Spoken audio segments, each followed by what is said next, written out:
Hello everyone, welcome to my channel Samil Tips. आज हामी कुरा गर्न गइरहेका छौं नेपालको most comedian famous talented actor हुनुहुन्छ धुर्मुस यानी कि सीताराम कटेल, जो हाल समाज सेवामा लागिराख्नु भएको छ।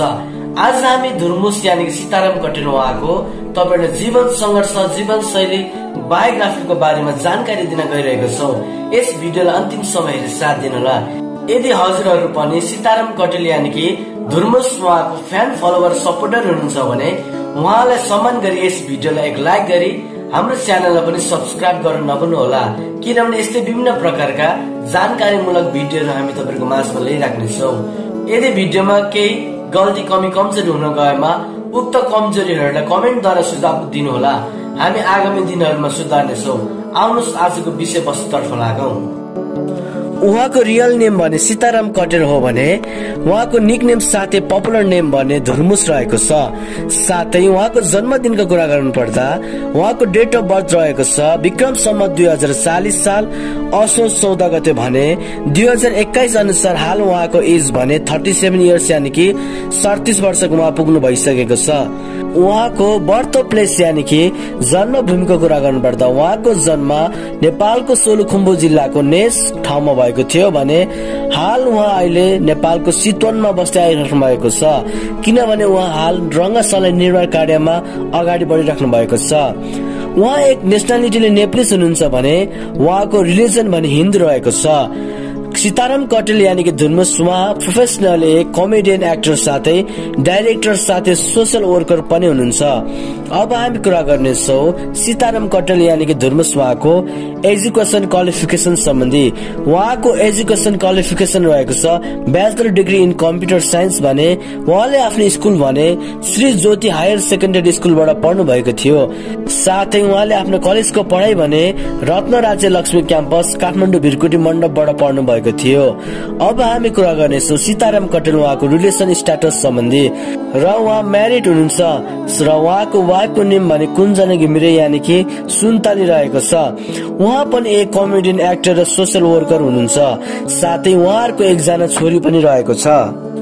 उहाँको फ्यामिली सम्बन्धी कुरा गर्नु पर्दा सीताराम कटेल उहाँको बुवा हुनुहुन्छ भोजराज कटेल भने उहाँको आमा हुनुहुन्छ कमला कटेल। साथै उहाँको एकजना भाइ पनि हुनुहुन्छ कुमार कटेल, उहाँ पनि एक कमेडियन एक्टर नै हुनुहुन्छ। अब हामी कुरा गर्नेछौं सीताराम कटेल उहाँको हबिज सम्बन्धी। उहाँको हबिजहरुमा सिंगिङ, एक्टिङ र हेल्पिङ पर्सन रहेको छ। सीताराम कटेल यानी कि धुर्मुस उहाँको जीवन संघर्षको कुरा गर्नु पर्दा सीताराम कटेल यानी कि धुर्मुस सायद हाम्रो लागि भने यो कुनै नौलो नाम पक्कै होइन, जसले आम दर्शक तथा श्रोताहरूलाई हँसाइराख्नु भएको छ र समाज सेवामा पनि ज्यान दिई काम गरी सारै नेपालीहरूको मनमुटुमा बस्न सफल हुनु भएको छ। सीताराम कटेल 1700 पैसा बोकेर गाउँबाट पढ्नका लागि काठमाडौँ आउनु भएको थियो।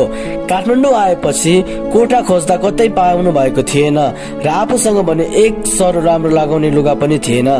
भएको 1700 पैसा पनि सकियो र आमाको बिरामी र गाउँमा ऋणको तनावको कारण गर्दा धुर्मुस काठमाडौँको गल्ली गल्ली काम खोज्दै हिँड्नु भयो। बल्ल बल्ल भाडा बेच्ने काम पाउनु भयो र केही समयसम्म भाडा पनि बेचिरहनु भयो। त्यसपछि अर्को पत्रिका बेच्ने काम गर्नुभयो र पत्रिका बेच्दा पनि मानिसको कुटा खानु भएपछि पत्रिका बेच्ने काम पनि उहाँले छोड्नु भयो र उमालेको बन्दाकोपी खाँदै पढाइमा निरन्तर भने सधैँ लागिराख्नु भयो। साथै काठमाडौँमा दुःख पाउनु भएपछि फेरि उहाँ गाउँ फर्कनु भयो र त्यसपछि गाउँमा टिभी सिरियलमा आफ्ना साथीभाइहरूलाई कमेडी सिरियलमा देख्नु भएपछि यस्तो काम त म पनि गर्न सक्छु भनेर फेरि उहाँ काठमाडौँ फर्कनु भयो र केही समयपछि अभिनय पनि उहाँले सिक्नु भयो र त्यही समयमा उहाँको भेट माग्ने बुढो यानी कि केदार घिमिरेसँग भयो। उहाँहरू दुवैजना मिलेर गीताञ्जली टेली सिरियलमा काम गर्ने मौका पाउनु भयो, तर उक्त सिरियलमा भने खासै राम्रो नभएपछि केही समयपछि सीताराम कटेल, धुर्मुस र केदार घिमिरे माग्ने बुढो मिले मेरी बास्टर टेली सिरियलमा काम गर्न थाल्नु भयो। यस टेली सिरियलमा भने उहाँहरूलाई धुर्मुस र माग्ने बुढोको रोलमा दर्शकहरूले धेरै रुचाउनु भयो र जीवनमा धेरै असफलता पछिको सफलता मेरी बास्टर कमेडी सिरियलले दिलायो। त्यसपछिको समयमा देश तथा विदेशमा समेत धुर्मुसले आफ्नो कलालाई लिएर जाने मौका पाउनुभयो र 2072 सालको महाभूकम्पले ल्याएको विनाशकारी घटनाबाट कतिले अकालमै आफ्नो ज्यान गुमाए, कतिले श्रीमान श्रीमती, छोराछोरी, आमा बुवा, आफन्तहरू गुमाएको खबरले धुर्मुसले साह्रै पीडा भयो र त्यही समयदेखि नै सीताराम कटेल समाज सेवामा लागिराख्नु भयो र कतिजनाले भने समाज सेवाको नाममा दाम कमाउने भन्ने आरोप लगाए।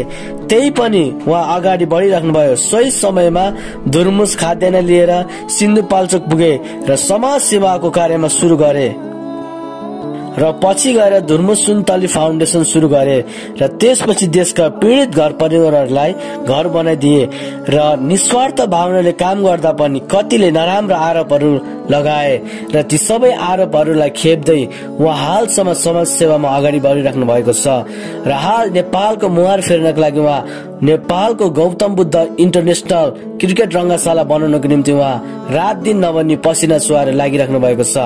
उहाँको कामको लागि हामीले एक सम्मान गर्नु पर्दछ। अब हामी कुरा गर्नेछौँ सीताराम कटेल यानी कि धुर्मुस उहाँको फेभरेट थिङ्स सम्बन्धी। उहाँको फेभरेट प्लेस रहेको छ पोखरा इलाम भने उहाँको फेभरेट एक्टर रहेको छ राजेश हमाल, साथै उहाँको फेभरेट सिंगर रहेको छ प्रमोद खरेल। उहाँको सोशल स्ट्याटस सम्बन्धी कुरा गर्नु पर्दा हालको समय अनुसार उहाँको इन्स्टाग्राममा भने 20.5K फलोवर रहेको छ भने उहाँको फेसबुक पेजमा भने 16,000 जना व्यक्तिले लाइक गर्नु भएको छ। साथै उहाँको फेसबुक एकाउन्टमा भने 5 लाख जना मान्छेहरूले चाहिँ उहाँलाई फलो गर्नु भएको छ। यो थियो प्रेरणाको सोच साथै नेपालको उन्नति प्रगतिको निम्ति समाज सेवामा लागिराख्नु भएको कलाकार हुनुहुन्छ धुर्मुस यानी कि सीताराम कटेल। उहाँको छोटो जीवन शैली हजुरहरूलाई आजको यस भिडियो कस्तो लाग्यो? यदि हजुरहरू पनि धुर्मुस यानी कि सीताराम कटेल उहाँको फ्यान हुनुहुन्छ भने उहाँलाई सम्मान गरी यस भिडियोलाई एक लाइक गरी हाम्रो च्यानललाई पनि सब्स्क्राइब गर्न नभुल्नु होला, किनभने यस्तै विभिन्न प्रकारका जानकारीमूलक साथै उत्साहमूलक भिडियोहरू हामी तपाईहरुको माझमा ल्याइराख्नेछौँ। आजलाई बिदा पाऊ, धन्यवाद। जय नेपाल।